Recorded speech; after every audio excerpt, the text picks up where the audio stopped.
অন্তর্বর্তী সরকার দেশে বিদেশি বিনিয়োগ বাড়াতে এবং ব্যবসার পরিবেশ তৈরিতে জোর দিচ্ছে বলে জানিয়েছেন বিদ্যুৎ, জ্বালানি ও খনিজ সম্পদ মন্ত্রণালয়ের উপদেষ্টা ফজলুল কবির খান।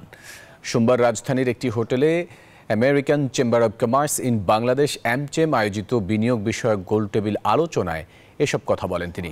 বলেন, বিদ্যুৎ কেন্দ্রে গ্যাসের চাপ কমিয়ে আনতে ইতিমধ্যে 40টি নবায়নযোগ্য জ্বালানি ভিত্তিক বিদ্যুৎ কেন্দ্রের উদ্যোগ নেওয়া হয়েছে।